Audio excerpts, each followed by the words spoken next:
Thanks for downloading another segment from the Best of the Classic Metal Show. The Classic Metal Show is heard live on Saturdays from 9 p.m. to 3 a.m. Eastern, exclusively at www.theclassicmetalshow.com. And now here's another piece of Classic Metal Show history on the Best of the Classic Metal Show. The Classic Metal Show. That's Keel right here on the Classic Metal Show with one of my favorite tunes from their debut release, The Right to Rock, and that's called Speed Demon. And Chris, you know what a fan I am of Keel, and knowing Ron Keel personally, it's an honor to have Ron come back on the show. Welcome back. Go ahead. Hey, Chris, it's great to be back on the Classic Metal Show. Pit Riff, you guys are rocking. We thank you so much for the opportunity to get on, talk with you a little bit, and say hello to the fans out there, and talk about the Keel reunion and all the good news that's happening lately. Well, Ron, you sound like you're accepting the nomination for the presidency or something. Oh, you hear that in the background? No, I'm talking about, sounds like you're making an acceptance speech here. Oh, well, I'm accepting the fact that Keel is back after 25 years. It's our 25th anniversary reunion, 20 years since the band's played together on stage, and you know, there was a lot of times that we thought it would never happen. Every year we've gotten together and talked about it, and the guys in Keel have remained good friends. Mark Ferrari and Brian J., the guitar players, and I have stayed close.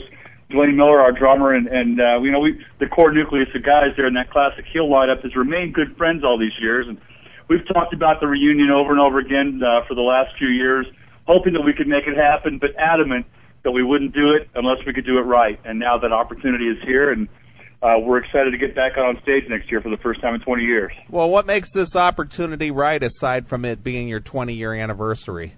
Well, the timing has a lot to do with it. You know, those are milestones in anybody's career. 25 years since the release of the Right to Rock album, and 20 years since we performed together on stage. But, you know, there's been a lot of great developments in our business the last couple of years. These festivals that are happening every summer, Rocklahoma, Rock Gone Wild, Rock the Bayou, and so forth, these have given bands like us the opportunity to get back out on stage. And, you know, for a long time, most of these acts were touring clubs, playing for 200-300 people. And it's great to be able to do it with a big production, get back on stage in front of thousands of people and do it right.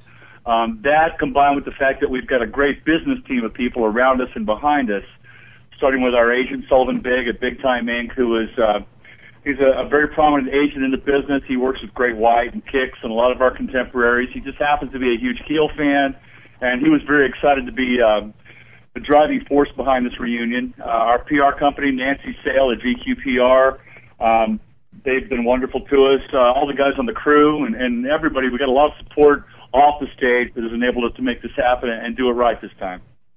Well, Ron, you know, one of the interesting things with doing a reunion like this, especially for you, has to be the fact that you really, it's been a long time now since you did this style of just straight up metal. I mean, you obviously did the country thing for a while and sort of the country rock hybrid with Iron Horse. You know, is it difficult to get back into the straight up metal mode once again? Oh, not at all. No, it's only been days since I sang The Right to Rock on stage. My bands have always done the Keel songs. Iron Horse did. I think we had 10 or 11 Keel songs in the show. My band K2 this last summer, who did some shows in Las Vegas, Utah, did Rocklahoma. We had all the Keel songs, stuff from Iron Horse, Saber Tiger, throughout my entire career. The Keel songs have been a mainstay of my live performances ever since Keel disbanded in the late '80s. For me, it's like riding a bike. Okay. Some of the guys, Brian and Mark, haven't performed the stuff since they played with Iron Horse, and it's been about 6 years ago that Brian and Mark got on stage with Iron Horse and did the Keel set. But no, it's for me, it's easy because I've been doing these songs. These songs are a part of my heart, my soul, my life, and my show all these years. So I don't have anything to relearn or anything to go back and kind of refresh. This stuff is right there at the top of my list. So I've got no worries getting back in the studio with the guys, getting into rehearsals. We start rehearsals in a couple of weeks. I am fired up to put a mic in my hand and sing the Keel songs with these guys and get on stage and do it in 2009 in front of all the fans. Excellent, Ron. Well, Ron, the one thing Neely and I have talked about this several times, over the course of the last year or so, year or two. I guess since we talked to Charlie Wayne about the last Iron Horse release, I guess that would have been roughly a year ago. And the thing with you is that you always seem to. It seems like you'll do a project until you just feel like it's time to do the next thing. Is that indeed the case? And if that is the case, what exactly was it that pushed you to go back to Keel now? What aside from the 25-year mark pushes you back to? I mean, because ultimately to bring a reunion back, it's a lot of work. It's probably a lot more work than people realize. It's not as simple as, hey, let's just call the guys up and let's bring the old band back together. There's a lot of business that comes into it. What was it that made you decide, all right, this is the time that I got to make the phone calls and I got to do the business and I got to do the work to bring this project back the way it was? Well, like I said, we wanted to do it all along, but we were waiting for the opportunity to do it right. And it's something that, I'm excited about it. I want to do it. I've been a wanderer of the musical landscape for all these years. And, yeah, I have always looked for the next challenge, the next opportunity. And this is a perfect time to get back on stage with Keel and play those songs for our fans. One of the cool things about it, too, is that in addition to all the old Keelaholics who enjoyed our music back in the day and have kept the dreams and the music alive, there's a whole new generation of young fans.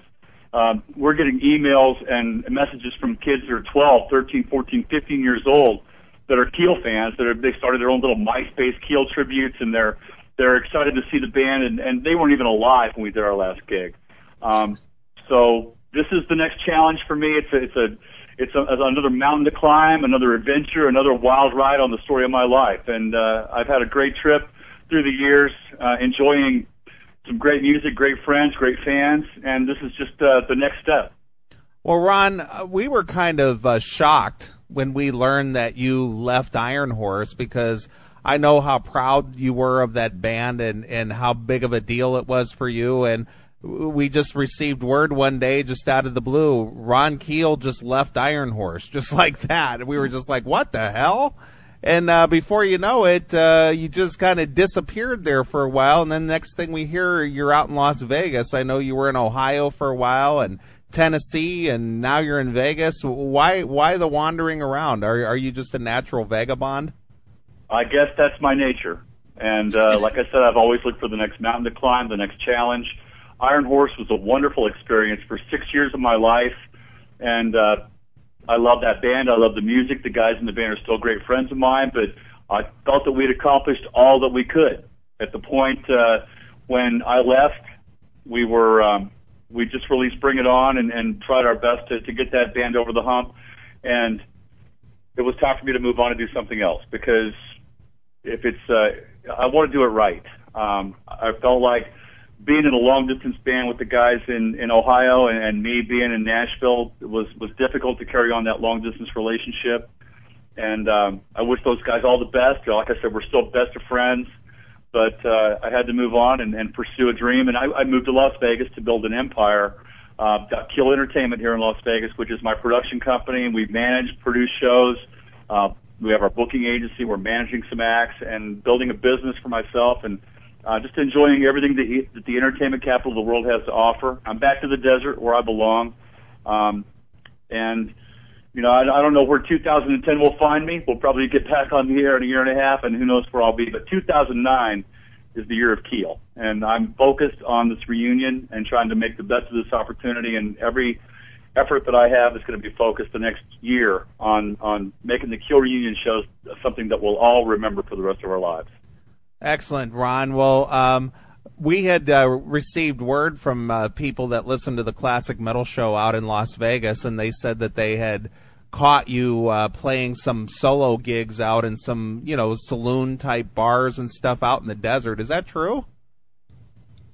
I'm not sure. I've done some great gigs since I've been in Vegas. Paul Shortino from Quiet Riot, Rough Cut, etc., and I did some acoustic gigs together. Yeah, that's what they were talking about, yeah. I've done acoustic gigs even to support my Alone at Last solo album. I went out and did opening slots for Quiet Riot, Y&T. I've done a lot of shows. I'm not sure if you might catch me sitting in with a band. There's a band called the Sin City Sinners here in Las Vegas with Brent Muscat from Pastor Pussycat and a couple other guys. And I'll go out and I'll get up and sing the Right to Rock and a couple of cover songs and have a good time with them. So, I'm not scared to jump up on a stage no matter where it is and sing and entertain people and have a good time. Sure, absolutely.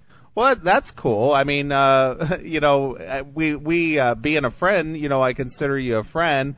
And, you just, like I said, you left Iron Horse, you just, left Nashville, and we were wondering what happened to that guy, And I went to Nashville to get Iron Horse a record deal. Uh-huh. I didn't want to, we played 800 shows over the course of our history together, and I wanted to take it to the next level.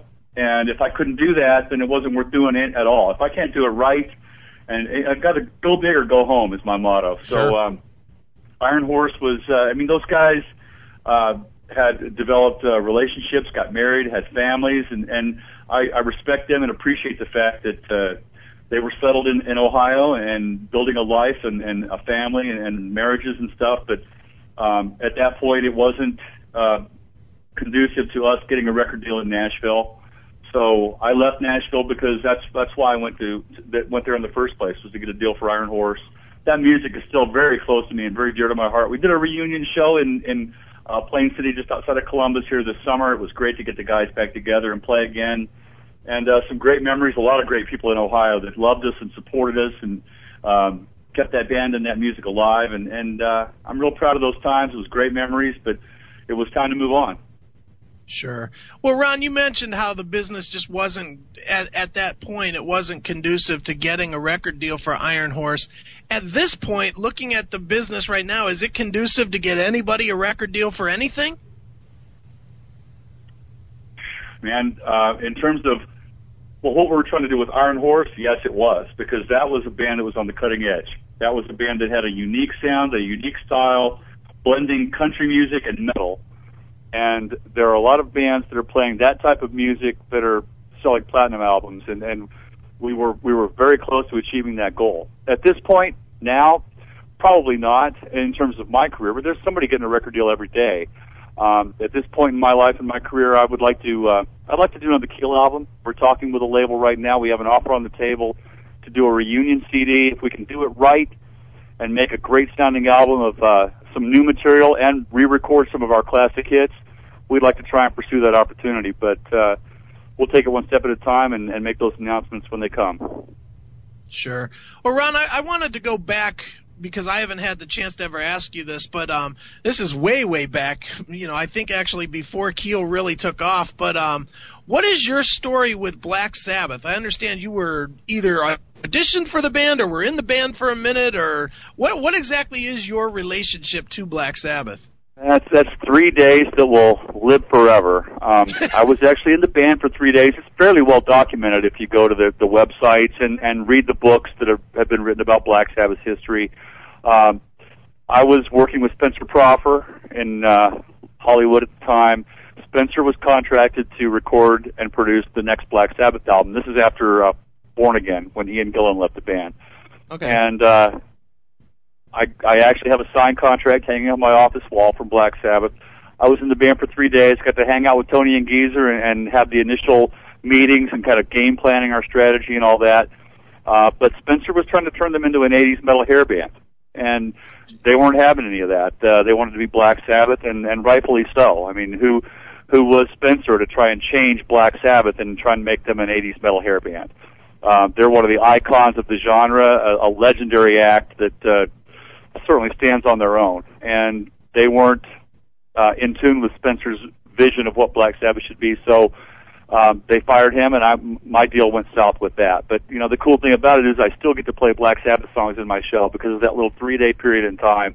I remember it was a pretty huge media thing at the time, all over MTV and the radio and the media and the press. It was announced that Ron Keel was the new lead singer in Black Sabbath, and it was a pretty exciting 3 days, let's put it that way. Well, sure. Hey, I mean, if anything, you can always just brag to people, yeah, my band's in the Rock and Roll Hall of Fame. Yeah. Well, it would have been a lot of fun if I had got to take it to the next step and got to record and tour with them. I'm sure I would have stepped up to the plate and done a good job, and who knows where it would have led. But I don't have any regrets. I'm glad that my life has turned out the way it has, and I've had a lot of dreams come true and a lot of great memories. And the Black Sabbath story is one that, you know, I've done, I think, 12 interviews today, and the question always comes up. And I'm real proud of that fact that I was considered for the position, actually got the job for a few days, and then, you know, it was just because of the business. It wasn't the guys or the music or anything that got in the way. It was just the business, which often happens in our industry. But it was a lot of fun, and it's a good story to tell. Well, Ron, since we're kind of waxing nostalgic here, a lot of people, you know, are interested in a lot of your earlier recordings with Steeler and, of course, Saber Tiger and all that kind of stuff. Any chance in getting any of that stuff re-released down the road? I know you may not have much control over that, but do you know of anything on the horizon? Well, the Steeler album remains in print and remains a top seller from Shrapnel Records. That album, since its inception in 1983, has always been available online and in record stores.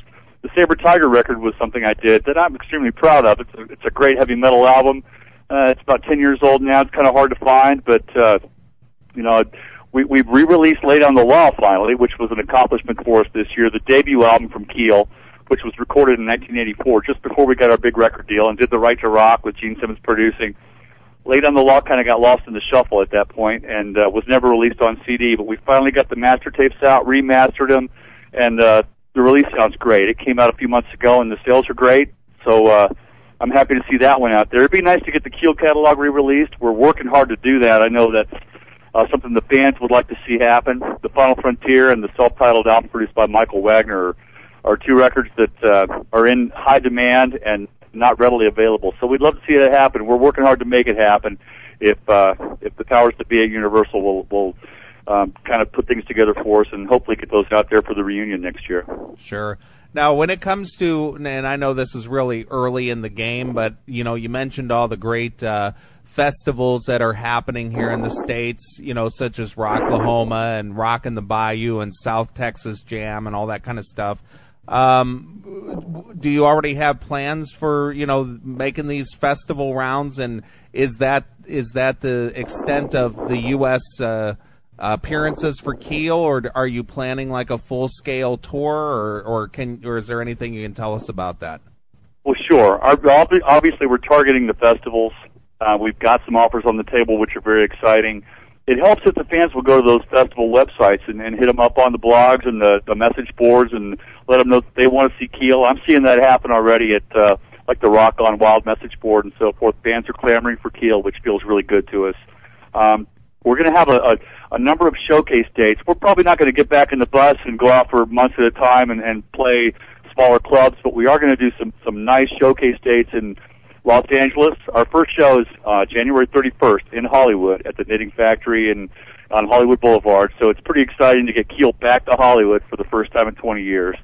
After that, we're hoping to get Vegas, Phoenix, Columbus, Cleveland, Detroit, couple of New York shows. You know, I'd probably do some weekend fly-ins where we'll fly into a market and do a show in Columbus and go to Detroit and then fly out. Do the festivals. We hope to go to Europe, and we'd love to go back to Japan if possible. So these are all things that are in the works. I'd love to make the announcements now about the festivals this summer because I know that we're going to be at a number of them, but those offers are still being negotiated, and we're looking forward to making those announcements soon at our new website, keelreunion.com. I want to make sure all the fans go there and check out the news and the new photos and everything that's happening. We have links to all the festival websites where you can just click on there and say, we want Keel, because that's what it's going to take. Sure. Well, you know, Ron, I'm really excited about that, and I'm looking forward to it, and I plan on catching at least one, if not two shows next year, you know, somewhere down the road. I'll find out where you're at, and I'll make a point of being there personally. So looking forward to it, Ron. Awesome. Me too. Thank you, Neely, and it's been great being back on the show. I want to thank you guys and all the fans for keeping the dreams and the music alive, and for just all the support and for enjoying what we do. Now, we're looking forward to getting back out there on stage and just having a good time. We're going to celebrate 25 years worth of good music, good friendship, and we're going to enjoy every moment, and hopefully the fans will enjoy it as well. We're filming the entire thing, by the way, also. We've got a camera crew with us from day one, at the initial photo session, to the rehearsals, to backstage, the travel, the gigs. everything in between. So we're going to have a 25th anniversary reunion DVD, which will be released at Christmas of '09 to kind of document and commemorate the whole year and the whole occasion. So we're looking forward to the fans being a part of this reunion with us. And thank you guys and everybody out there for enjoying Keel music, and look forward to seeing you on stage next year. All right, Ron. Well, is there anything else you want to let the fans know that we haven't touched on here? Just the song list, and that's a surprise. But of course, we'll be playing all the hits, because The Night, Right to Rock, Tears of Fire, Somebody's Waiting, Rock and Roll Outlaw, all of that. We're doing something from each album, and we're going to have a lot of surprises as well along the way. So just looking forward to one hell of a ride with Keel in 2009. Excellent. Well, we're glad to see it. Well, Ron, if there isn't anything else, we're going to wrap up here by asking you the traditional Classic Metal Show question. We weren't asking this question last time you were here on the show, but we ask everyone this question. How has Lemmy from Motorhead influenced your career? Lemmy from Motorhead influenced my career in a very, very big way at the Hammersmith Odeon when we were on tour with Dio in 1986. We went up to the bar at the Hammersmith after the gig, and Lemmy kicked the bartender out of the building, locked the door, and served us drinks until we couldn't see. And I'm still trying to recover from that night, but yeah, it was a blast, man. Lemmy and the guys from Motorhead and the guys in Keel and the guys in Dio, all taking over the Hammersmith Odeon bar in 1986, and just making a hell of a rock and roll memory. So he was a big influence that night, at least. Excellent, excellent. All right, Ron, again, we appreciate you taking the time out. Congratulations on the reunion, and looking forward to seeing you in 2009. And as always, the door is open to you anytime you want to come back on the show and talk to us. I appreciate it, guys. Thanks, man. Rock on. All right, well, before we let you go, Ron, we always let the artist pick a closing song, and I have both the Final Frontier and the Right to Rock CD sitting here, so why don't you pick a song from one of those and tell us a quick story about it. Whoa. It's got to be The Right to Rock. That's our quintessential anthem. It's a song that's enabled me to pursue this career for 25 years, a song that was written in a magical moment in the studio when it just kind of poured out of us all together. It was the song that got us our record deal. That's the song that won Gene Simmons over. When he heard it, he said, I'm going to produce this record. It's my all-time favorite rock anthem, and I can't wait to get out on stage in 2009 and scream it and shake my fist and bang my head. Thanks for promoting The Right to Rock and the Keel reunion. You got it, and we'll see you on stage. All right, well, here it is. This is Keel from the Right to Rock release, and this is the title track exclusively here on your Classic Metal Show. Thanks for checking out the best of the Classic Metal Show. You can tune into the Classic Metal Show live every Saturday night from 9 p.m. to 3 a.m. Eastern, exclusively at www.theclassicmetalshow.com. The Classic Metal Show.